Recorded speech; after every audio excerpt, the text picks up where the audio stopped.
Item number SCP-3998. Object Class Safe. Special Containment Procedures. SCP-3998 is to be contained in Secure Holding Locker 39981, SHL-39981. SHL-39981 is to be fireproofed and vacuum sealed to prevent access to oxygen. SCP-3998 and SHL-39981 are scheduled for cleaning every day at 9 a.m. If any D-Class personnel spontaneously ignite, the seal to SCP-3998's containment locker must be inspected and replaced as necessary. For safety reasons, Site-34 must hold D-Class personnel, particularly those who have been convicted of first-degree murder charges and domestic abuse. If staff are found to have been targeted by SCP-3998, they are to be investigated and then processed. Description: SCP-3998 is a human cadaver which expired late 17th century. SCP-3998 lacks any legs and is covered in extensive fourth-degree burns. Sometime after its death, SCP-3998's remains were collected and fashioned into a scarecrow, held together by wicker, nails, and wire. Along with its severe burns, SCP-3998 appears to have suffered blunt force trauma to multiple regions of its body. It is unclear if SCP-3998 died as a result from one of the two or both. See Examination 39986. The object constantly exudes a flammable liquid from its bones, which is composed primarily of ethanol and human fat. Each night between 11 p.m. and 4 a.m., SCP-3998 ignites and is engulfed in flames. However, despite being highly flammable, SCP-3998 does not suffer any structural damage. When SCP-3998 is on fire, and when not contained properly, the nearest person who meets a certain criteria will also spontaneously ignite. SCP-3998 targets those who have killed or physically abused a romantic partner. If SCP-3998 is unable to ignite itself, SCP-3998 cannot ignite targets. Instead, those that would have been targeted only develop brief, mild pains to their chest or to the back of their head. As targets are left burning, large quantities of boiling ethanol will appear in their stomachs. This large influx of alcohol typically induces vomiting, which causes further external burns, and will often cause permanent nerve and organ damage if they survive the initial burning. Eventually, their body fat, particularly in the torso-stomach region, will begin to melt. The process is extremely rapid, often causing massive internal damage if the target is successfully extinguished before they die of fourth-degree burns.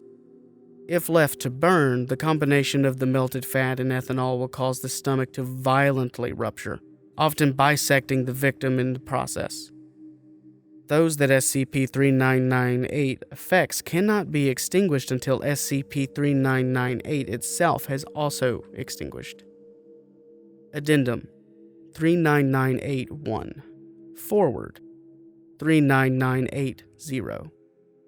The following is a partial set of documents and materials related to SCP-3998, as well as related correspondence and articles discovered on the property where SCP-3998 was originally found.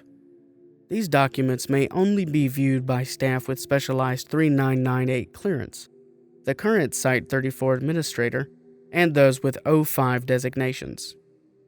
Journal 39981. Forward. The following are excerpts found in contemporaneous journals from Salem that appear relevant to SCP-3998. Documentary evidence suggests a connection between SCP-3998 and one Candace Hayes, a 17th century resident of Salem. Most were found in basements and attics of historic buildings located near the property SCP-3998 was found. Journal 1. Author: Mary A. 1682. We attended the wedding of Aidan Hayes and Candace. Candace seemed rather distraught. The lady's father went through all the trouble to see her married. Would be a shame if she didn't appreciate it, especially with a sir as respected as Aidan Hayes. Journal 2. Author, Mary A., 1683. Candace has been different. She used to keep her hair tied, but now she's been keeping it long. I see bruises on her often. She hath been looking for every excuse to be alone, just so she can win to the forest. Journal 3. Author, Mary A., 1683. Something piqued my interest today. Margaret pointed to how Candace shies from her womanly duties lately, and I heard that she might be a bad wife, making Aidan angry. Bruises make sense now. Journal 4. Author, Mary A., 1691. I was out washing the laundry and I heard Candace shouting at her husband. I went out to ask the lady what was wrong, but she snapped at me, calling me nosy. The amount of disrespect and scorn in this mistress is remarkable. Though to be expected, I have half a mind to tell the rest of the women about this. Journal 5. Author, Mary A., 1692. I've been hearing some troubling things about Candace lately. Ever since she wed Aidan, she hath been wandering off more. Plus, I've heard rumors that her interests do not lie with men. The devil must have a hold on her. Maybe Aidan will know what to do with that harlot. I shall tell him tomorrow. Interview 39980. Forward.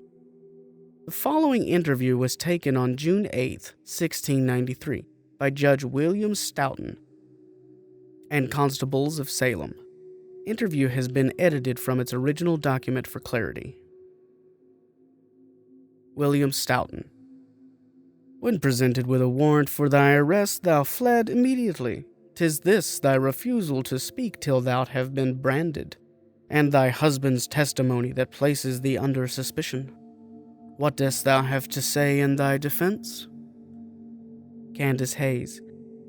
I have no words for it. I shalt not lie. The accusations are true. Stoughton.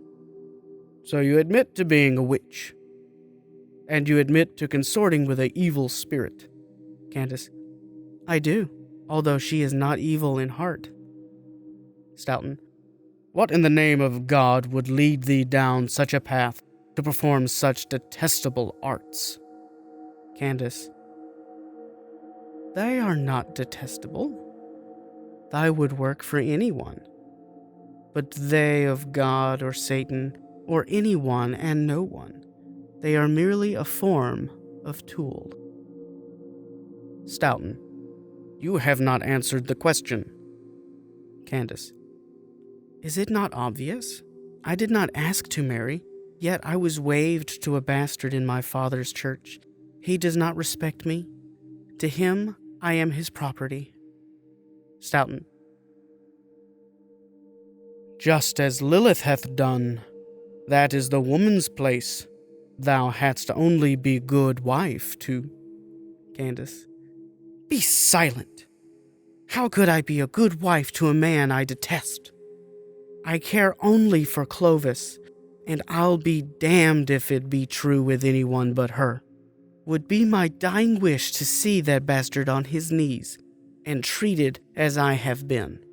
Stoughton. Clovis? Is this the name of the devil that you conjured? It bewitched you. Candace. The mistress bewitched me, but not in the manner as thou mayst think. Stoughton. Does not matter. We have thy confession. A witch as brazen as you shall be burned at the stake. We will see how your Clovis treats you in hell. In the name of the sovereign Lord and Lady, the King and Queen, may God have mercy on thy soul. Candace. So be it. Document 39983. To the people of this hamlet, an execution of a witch. On the 10th day of June, 1693, Aidan hath caught his wife, Candace, consorting with the devil, and one of his evil angels. The evil witch hath been justly convicted and shall be put to death by burning.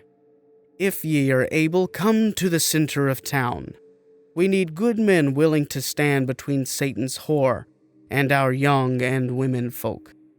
Hayes, a honest, God-fearing man, and the victim of this witch, has requested to be the one to start the flame himself. Letter 39984. Dear Candace, if you are reading this, something hath gone wrong.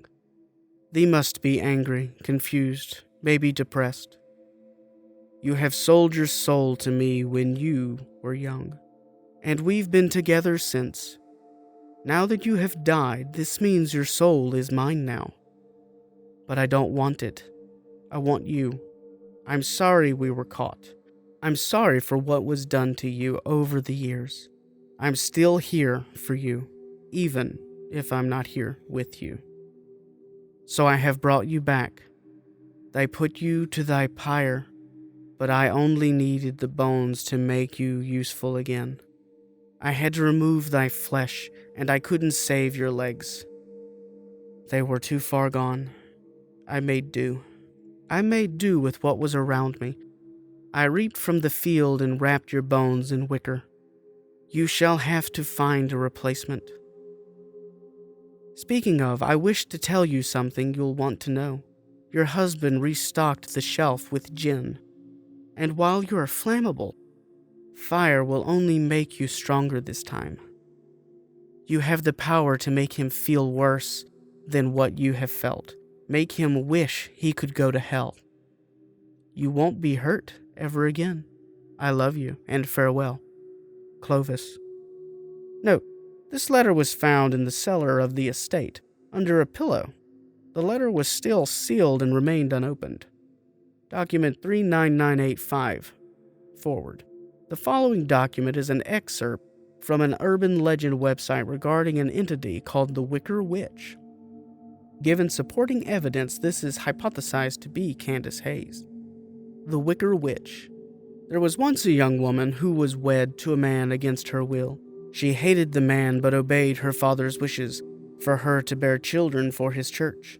An evil spirit saw this and came to her while she was out gathering in the woods. The succubus took her hand and told her, I can help you live the life you truly wish to live. You need only to toss this one aside in exchange. Will you take my soul? The woman asked. Yes, said she, the devil. Will I be rich? The woman asked.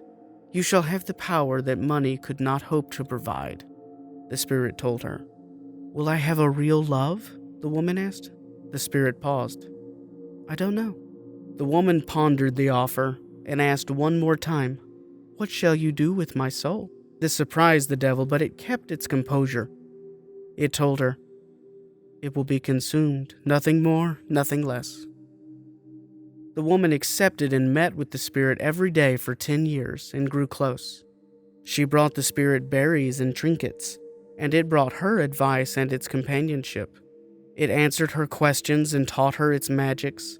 The woman became a witch, and she used her power to torment her husband the same way he tormented her.